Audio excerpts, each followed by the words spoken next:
Hello, and welcome to the Hitch Hikers Guide to the Galaxy, read by me. And this is chapter 6.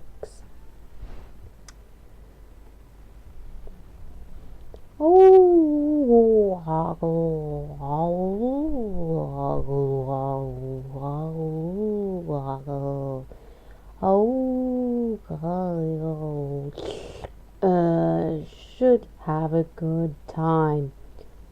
Message repeats. This is your captain speaking, so stop whatever you're doing and pay attention. First of all, I see from our instruments that we have a couple of hitchhikers aboard.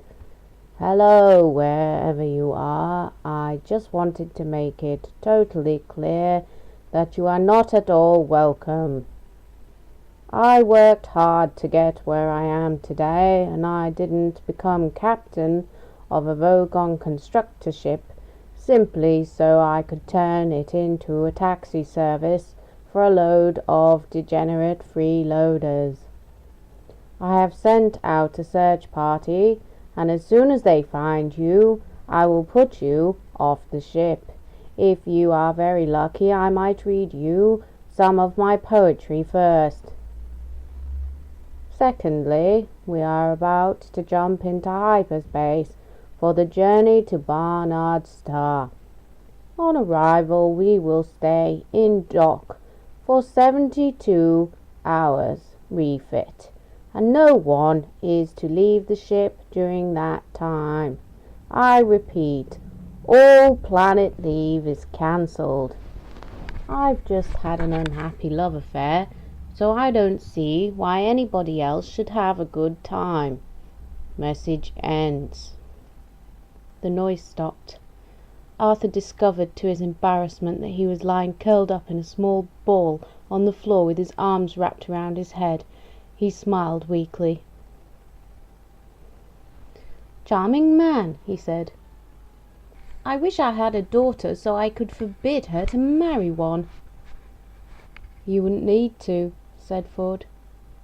"They've got as much sex appeal as a road accident. No, don't move," he added as Arthur began to unfurl himself. "You'd better be prepared for the jump into hyperspace. It's unpleasantly like being drunk." "What's so unpleasant about being drunk?" "You ask a glass of water." Arthur thought about this. "Ford," he said. "Yeah?" "What's this fish doing in my ear?" "It's translating for you. It's a babel fish. Look it up in the book if you like." He tossed over the Hitch Hikers Guide to the Galaxy, then curled himself up into a fetal ball to prepare himself for the jump. At that moment the bottom fell out of Arthur's mind. His eyes turned inside out, his feet began to leak out of the top of his head. The room folded flat around him, spun around, shifted out of existence, and left him sliding into his own navel. They were passing through hyperspace. "The babel fish," said the Hitchhiker's Guide to the Galaxy quietly, "is small, yellow, and leech-like, and probably the oddest thing in the universe. It feeds on brainwave energy received not from its own carrier, but from those around it. It then excretes into the mind of its carrier a telepathic matrix formed by combining the conscious thought frequencies with nerve signals picked up from the speech center of the brain which has supplied them. The practical upshot of all this is that if you stick a babel fish in your ear, you can instantly understand anything said to you in any form of language. The speech patterns you actually hear decode the brainwave matrix which has been fed into the mind by your babel fish. Now it is much a bizarrely improbable coincidence that anything so mind-bogglingly useful could have evolved purely by chance, that some thinkers have chosen to see it as a final clinching proof of the non-existence of God. The argument goes something like this.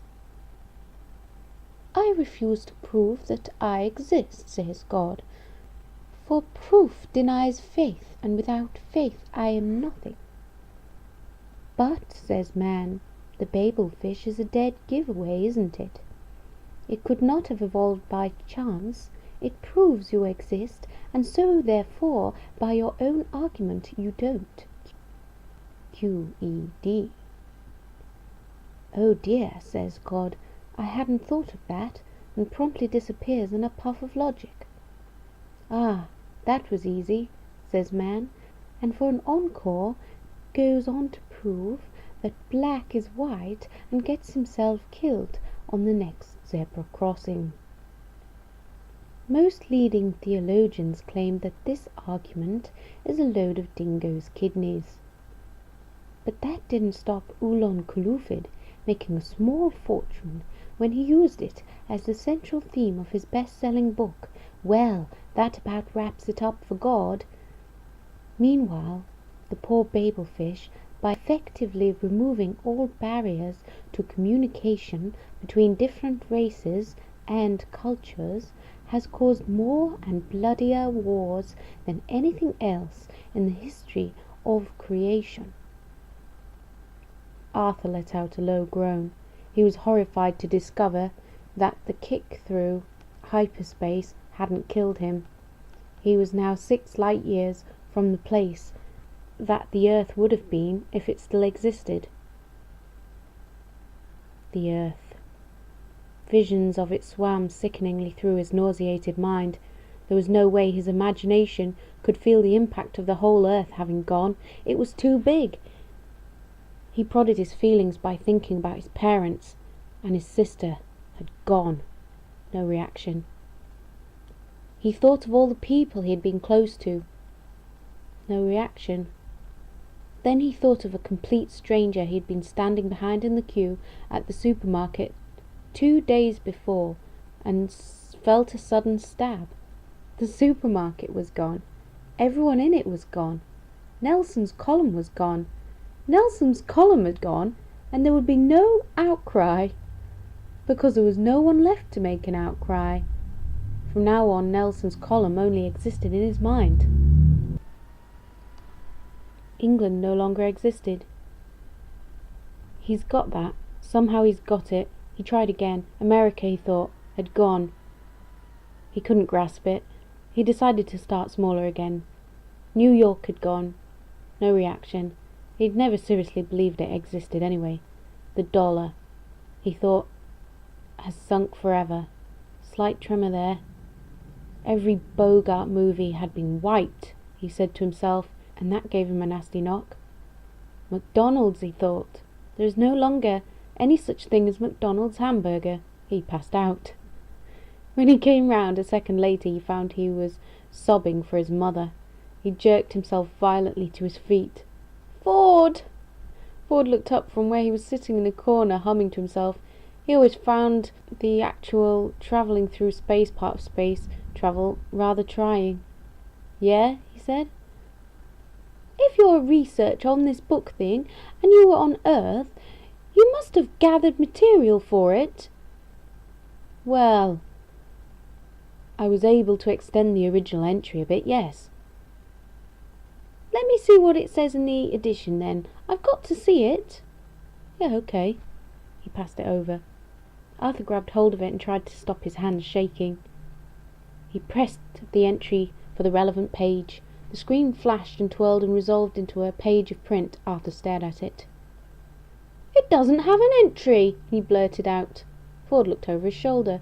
Yes, it does, he said. Down there, see at the bottom of the screen, just under Eccentrica Golumbits and the triple-breasted whore of Eroticon 6. Arthur followed Ford's finger and saw where it was pointing. For a moment it still didn't register. Then his mind nearly blew up. What? Harmless? Is that all it's got to say? Harmless? One word? Ford shrugged. Well, there are 100 billion stars in the galaxy. Only a limited amount of space in the book's microprocessors, he said. No one knew much about the Earth, of course. Well, for God's sake, I hope you managed to rectify that a bit. Oh, yeah. Well, I managed to transmit a new entry off to the editor. He had to trim it a bit, but it's still an improvement. What does it say now? Asked Arthur. Mostly harmless, admitted Ford, with a slightly embarrassed cough. Mostly harmless? Shouted Arthur. What was the noise? Hissed Ford.